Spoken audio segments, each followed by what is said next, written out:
Okay, so I had a really good question about the labeling test that we'll have. And so it looks like we started our semester at Lab 18. So if you go back to Lab 18, and if you look at like the review section, okay, anything that was labeled, study that, all right?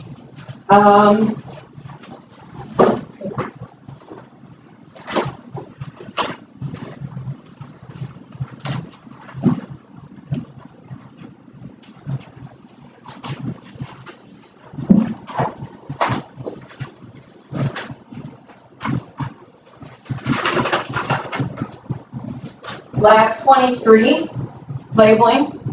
I want to write this down. Okay, so Lab 18, Lab 23.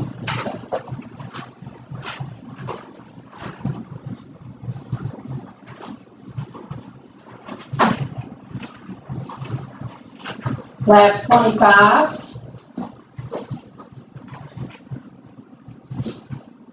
'26.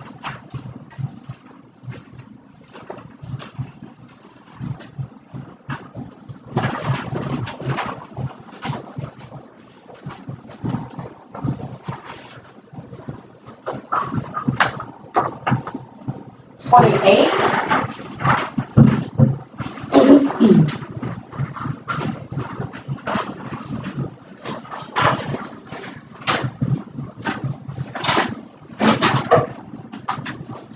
'31. 32.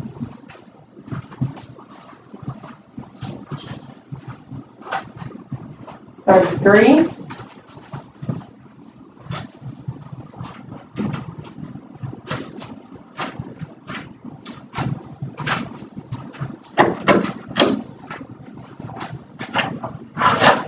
36.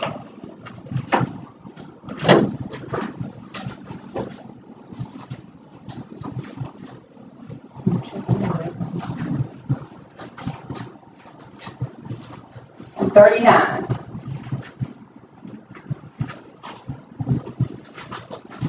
Okay, so that's once again the labs to study for the labeling. Lab 18, 23, 25, 26, 28, 31, 32, 33, 36, and 39. Good question. All right, down to just 1 week left.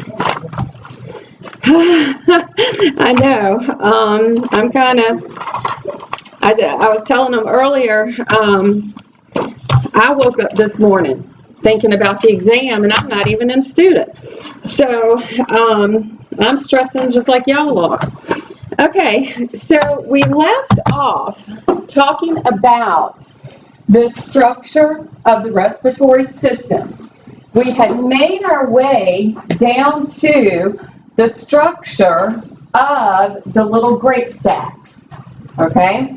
We've made it down to the alveoli, down to these alveolar ducts, down to a sac, all right? And one of the things that I tried to point out is how each one has its own connection to a capillary bed, because that becomes very important in just the the overall function of the respiratory system. And I'm sorry, I think I told you guys 17 generations of branching. I knew there was a 7 in it. There's 7 generations, okay? So I knew there was a 7. But here is the point where things get interesting. When we get to, and I don't know what's up with the LCD. It looks very pixelated to me. Does it look, okay, Yeah. All right, I don't know what's up with it. Now, we get down to what is termed the respiratory membrane. Now, this is the barrier between alveolar air. Which air is that?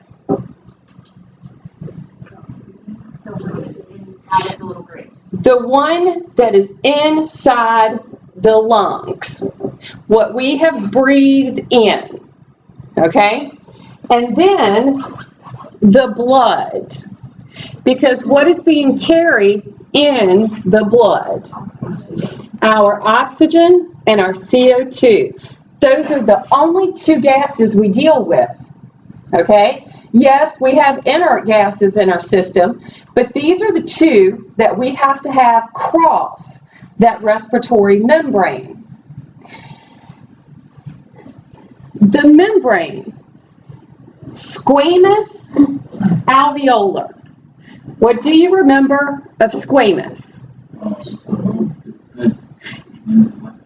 The fried eggs, okay? The thin, flat cells. What are they good for? What? Movement of materials, because they're only one cell layer thick, and they have gaps, okay? And then our squamous, capillary. So if we've got this structure inside the lung, blood, we're going to have an area that's in between, okay? And then they're shared membranes, making up this membrane. Now, the picture is kind of fuzzy, okay? But this is showing us one of the grapes, okay? In the grape, okay, they're pointing out an alveolar cell. Now, this is a macrophage, okay, which is a white blood cell. However, depending upon the pathogen, would it be able to work or not, okay? But they're not abundant, okay? It's not like there's a whole lot of them. That's why our system works really hard to get stuff out before it gets to this level, okay? Now, they're trying to take a little section, because here they're trying to show the connection to the blood, okay? And they're trying to give us the side for the alveolar, the side, alveoli, the side for the blood, and their shared basement membranes. So they're trying to blow it up right here. Is everybody following me, even though the picture is horrible, okay? So here's what we got to have happen. Now remember, at the point of a capillary, the capillary is small. The red blood cell is squeezing through one cell at a time. All right? So here's what we need to happen. We need for the CO2 to move into this alveoli, and for the oxygen to move into the red blood cell. That's what we need to take place. Now, do you think it's going to be that easy? Because nothing so far, even though in theory sounds very simple, but in reality, not quite that easy, okay? Now, in this structure that we have, the lungs, they're constantly, I wouldn't say constantly, but about how many breaths per minute do we take? We can take, depending on how well your system is, we can take about 10 to 20 breaths per minute. But that's quite a few if you think about it, okay? Because it's a total inhalation, exhalation that's occurring. Now, this system that we have, I mentioned that the lungs are inside a pleural cavity, which are inside the thoracic cavity, which is in the mediastinum. all right? Now, their structure that they have for movement is very interesting, because one of the things that we have to have, okay, we have to have some fluid that is found in between these membranes that are going to exist. If that fluid's not present, what can happen? It's going to rub together, causes friction. You actually feel every breath you take in, okay? And it's very painful. What is this in babies? Surfactant. They don't make it, so if they're born too early, they don't start producing their own surfactant, so you have to give it to them. But they have to. To compensate. Yes. And so for babies, this fluid, okay, this fluid is very important. For us, still very important. Without it, we'd be feeling every breath. Very painful. Now, some of the things about this structure that we have, the other part that becomes important is adhering this sac, this structure, to the thoracic wall. Why? We have to have, or basically the movement, okay, is based upon the pressures. It's going to be based on a pressure that's outside, a pressure that's on the inside. It even gets more detailed than that, okay? But I'm not getting you into that portion, all right? What makes the action? The diaphragm, and what else? Those muscles between the ribs, okay? So, the attachment to the thoracic wall is important. So, this structure, where it's like a sac in the wall, in the cavity, all right? So, it's really cool. Now, what the structure does, it allows for what we term pulmonary ventilation. A respiratory cycle is a complete inhalation and exhalation. Now, when we get to a point where I think in your textbook is going to get into a lot of information about volumes, okay? A lot of math, okay? I'm not teaching respiratory therapy, okay? Just recognize that that's part of it, all right? It's referring to the air that's present. When we talk about ventilation, we have what's termed quiet versus forced. As you all are just sitting here right now, you're carrying out quiet ventilation, okay?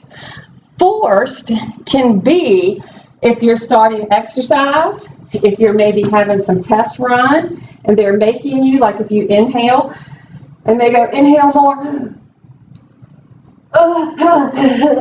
okay? And then if they tell you to exhale, and they go, okay, more, all right? So we have this difference between quiet and forced. Yes, the diaphragm, intercostals are responsible for respiratory ventilation. And that diaphragm is innervated by that phrenic nerve. And the phrenic nerve has the connection to the respiratory centers of the brain. All right? So, we're dependent on the stimulation. If the spinal cord is severed high enough in the C's, okay, C, can't remember which one, okay, so I'm not going to say it, C2, anyway, it's high up, I want to say it's between C, or either C2 and C3. Okay, if the spinal cord is severed that high up, that person's on a ventilator for the rest of their life. Okay? The nerve stimulation comes from that phrenic nerve. The coordination becomes important. Now, your book gets into great detail about these respiratory groups, okay, where we're going to have your ventral, okay, your posterior. We're dealing with an area, pons, medulla, the dorsal respiratory group. Look at what all is taking place, just to breathe. 1, 2, 3, 4, 5. All in the primitive areas of the brain. Now, we have innervation from these groups to the diaphragm and those skeletal muscles. That innervation becomes important to coordinate the muscle activity. Now, is the muscle activity always going to be coordinated for breathing? No. This can get interrupted and therefore disrupt breathing. What other system is that going to bother? It's going to bother the heart.